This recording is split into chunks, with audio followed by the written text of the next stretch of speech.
Pernyataan mengejutkan datang dari salah satu tokoh paling dihormati di Ukraina, mantan Panglima Militer sekaligus Jenderal Valery Zaluzhny. Dalam sebuah pidato, ia secara blak-blakan menyatakan bahwa Ukraina tidak mungkin merebut kembali wilayah-wilayah yang telah dikuasai Rusia, kecuali jika terjadi keajaiban.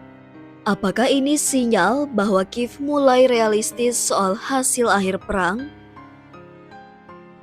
Valery Zaluzhny bukan sosok sembarangan. Ia adalah mantan panglima tertinggi angkatan bersenjata Ukraina yang memainkan peran kunci dalam pertahanan Kiev sejak invasi besar-besaran Rusia pada Februari 2022. Kini, ia menjabat sebagai Duta Besar Ukraina untuk Inggris, dan pernyataannya memiliki bobot politik dan strategis yang sangat besar. Dalam pidato terbarunya, Zaluzhny menyatakan, "Saya berharap tidak ada orang yang masih menunggu keajaiban yang akan mengembalikan Ukraina ke batas tahun 1991 atau 2022.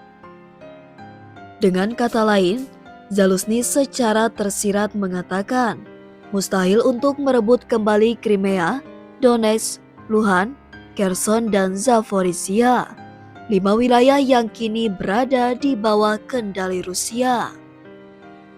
Menurut Zaluzhny, Ukraina kini menghadapi kondisi kritis, kekurangan sumber daya manusia, situasi ekonomi yang memburuk, dan ketergantungan pada bantuan militer luar negeri yang semakin tidak menentu. Ia menyebut bahwa satu-satunya opsi realistis bagi Kiev adalah perang bertahan hidup berteknologi tinggi, memaksimalkan teknologi untuk bertahan, bukan menyerang. Sementara itu, pasukan Rusia terus menunjukkan kemajuan. Pada akhir April, Moskow berhasil merebut kembali wilayah Kursk, dan dalam sepekan terakhir, Rusia dilaporkan telah menguasai 6 pemukiman baru, memperluas dominasi di Donetsk, dan menghancurkan sistem rudal Patriot AS milik Ukraina. Menariknya, saat situasi medan tempur memburuk bagi Ukraina, Moskow dan Kiev baru saja menggelar perundingan damai langsung pertama dalam 3 tahun terakhir.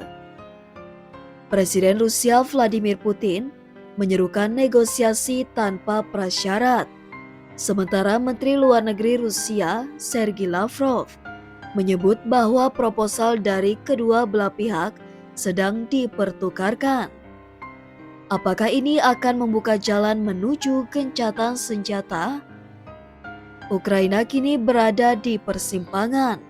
Jika mengikuti saran realistis Zaluzhny, maka Kiev mungkin harus mengakui secara de facto bahwa beberapa wilayah akan tetap di bawah kontrol Rusia. Fokus pada pertahanan, bukan ofensif. Namun secara politik, menyerah atau bernegosiasi soal Crimea atau Donbas bisa jadi langkah bunuh diri bagi pemerintahan Zelensky di mata publik. Ketika mantan jenderal perang seperti Zaluzhny angkat bicara, dunia wajib mendengarkan. Pernyataannya membuka mata kita bahwa realitas di medan perang tidak selalu sejalan dengan retorika publik. Apakah Ukraina akan beralih ke strategi defensif permanen? Ataukah dunia akan menyaksikan babak baru perundingan perdamaian yang benar-benar membawa hasil?